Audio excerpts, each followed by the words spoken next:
One of the basic things that we should know is how to run a shell script. So when you create it, there are different ways you could run it. You could run it through absolute path, or there's another one that's called relative path. So absolute path is if, let's suppose, if you are standing right at the first step of a stairs and you have to pick up something on the very last stair on the top, you have to actually either shoot from the first stair all the way to the last stair on top and grab that thing that you're trying to grab, or there's another way is relative path.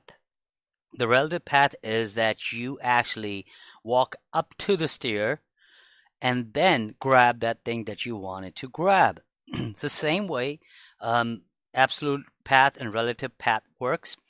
If you do not know what exactly absolute path and relative paths are, I would recommend you that you should try to look it up online and see what they are and how they work. And you'll find a tons of article there. And make sure you type absolute path in Linux or absolute path in relative path in Linux as well. So the way it works is I have my Linux machine up. Let me log into my Linux machine. So I have my script right here. It's called XYZ-script. If you notice, I am in my /home/ifzol and /script directory. I created a directory called scripts in my home directory, and I create all my scripts in that directory.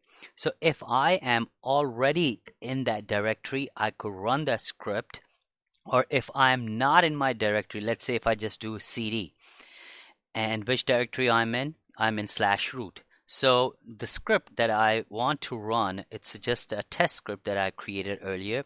Let's say if you type that script name XYZ-script, and when you hit enter, you'll see it says bash the script name command not found.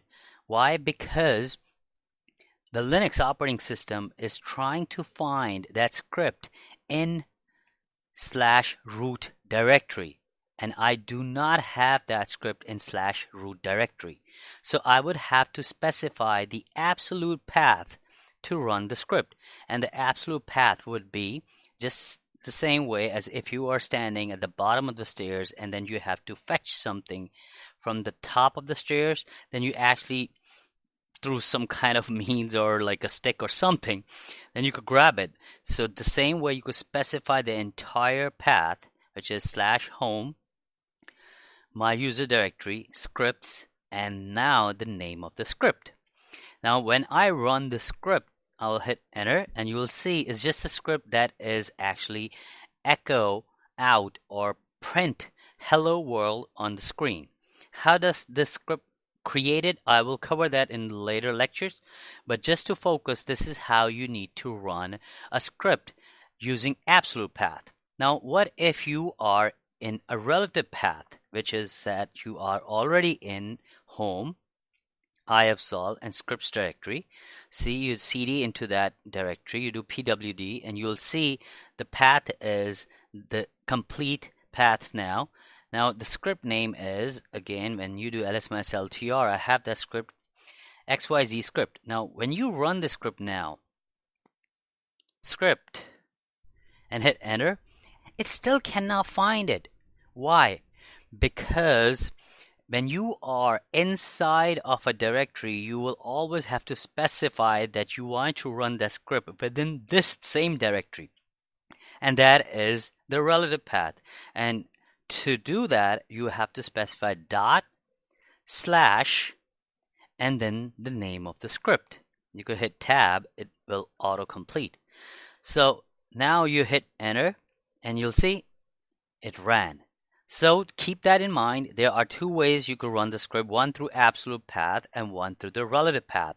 If you are, let's say, in /home directory, and now you want to run the script, you could still specify the entire path, starting home, starting my user directory. or you could just simply start from the directory you are in. So you are in iAfzal from this home onward, iAfzal, scripts, and the script name, and hit enter, and you see it works here too, because you you have to let the operating system know where your script exactly is located. So that's a basic about the scripting, how you run it. So please remember these two main points about running the script.